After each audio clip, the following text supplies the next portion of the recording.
Hey everybody, I decided to finally sit down and do my national recap video.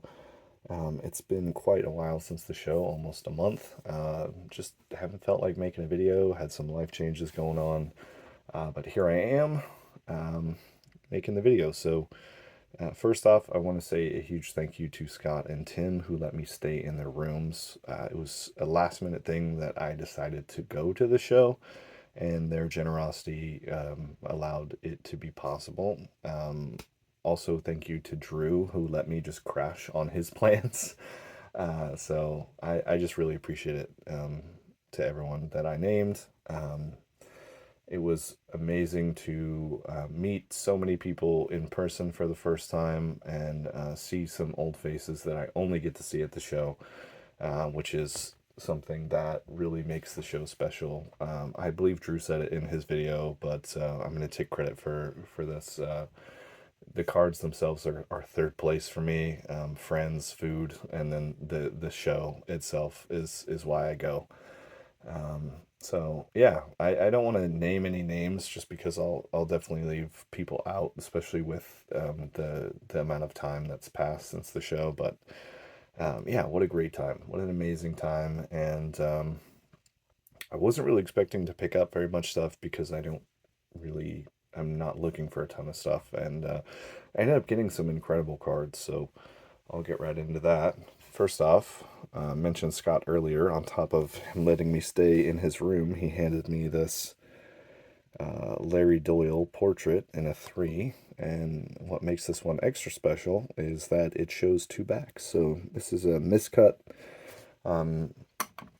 For quite a while, I've run out of like Larry Doyle stuff that I can easily find for myself. And what I have left that I'm looking for is just super tough and expensive. So whenever I can add something new or interesting or different, it's just very special. So thank you to Scott.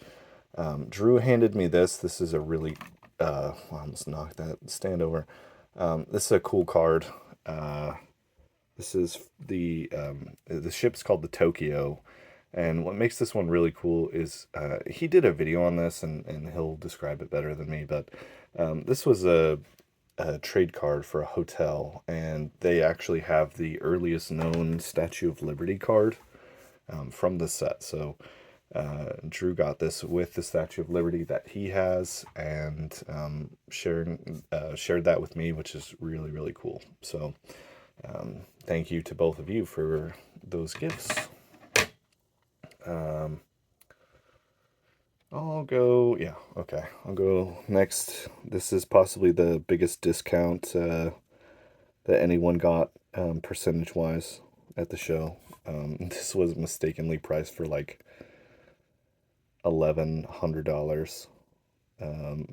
Just a mistake, and I got it for a lot less, which was just funny. So thank you to Andy, who I purchased this from. This is a Moose McCormick Old Mill in a 4.5. This is a combo that I've been wanting for a super long time, and finally picked one up. So thank you to Andy.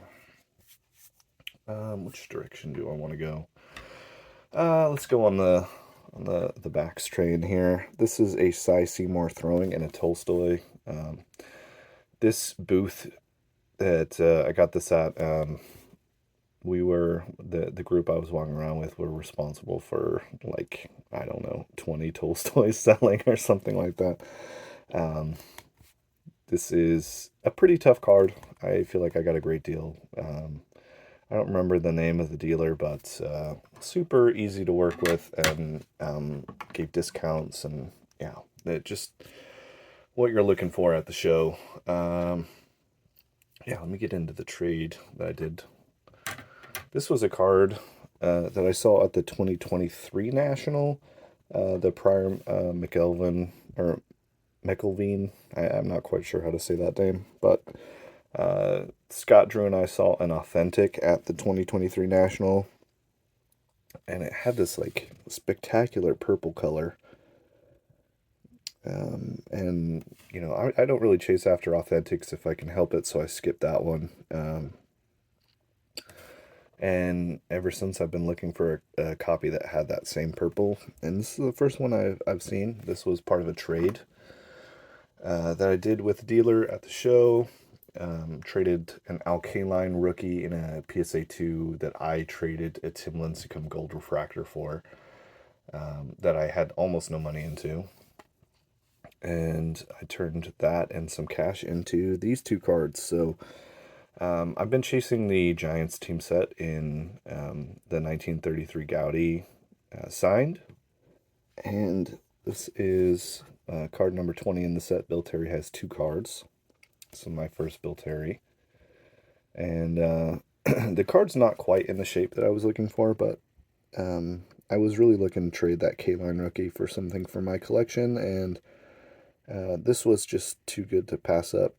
Spectacular autograph. I feel like Bill Terry is underrated in the hobby and also in baseball card collecting in general. He's the last National Leaguer to hit 400.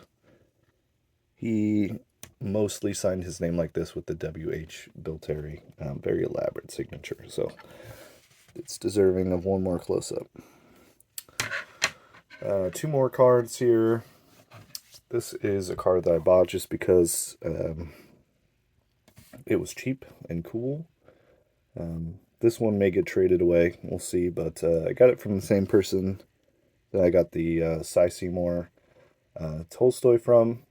I saw this on the first day that I was there when I bought the Cy Seymour, but it has this color shift or ghost, however you want to refer to it. You can see like the outline of his bat, his face here goes onto the border, and then his leg down there. I just didn't bother asking about it because it's not a Giants player.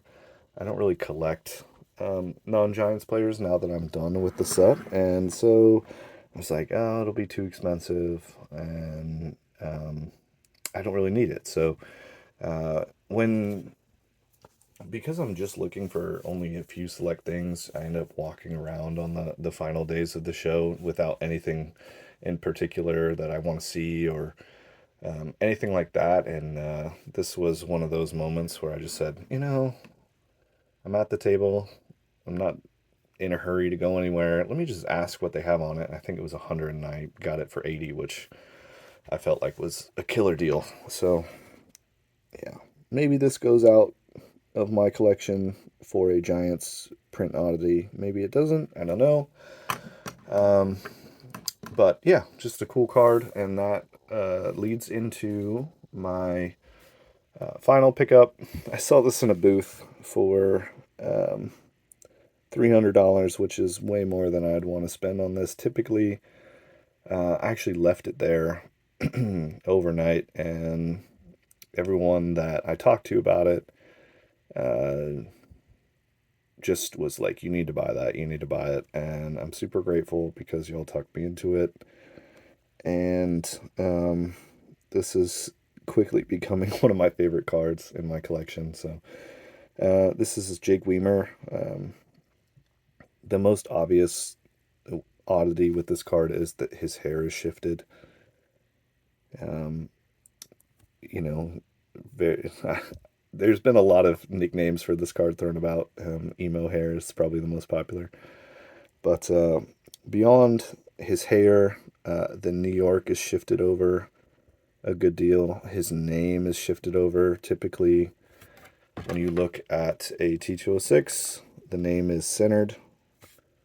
But as you can see on this Weimer, it is greatly off-center in line with the hair, and then you have a piece of another card coming. Yeah, this one is staying with me forever. I've had one person in particular try and buy it. They offered me a lot of money, but I would rather have the cards than the money. So anyway, yeah, this was super long-winded. Thank you to everyone who's watching and made it this far, and for everyone that I met at the show, just super appreciative. This hobby is great for the people, and yeah, anyway, I'm rambling now. Thank you, everybody. Bye.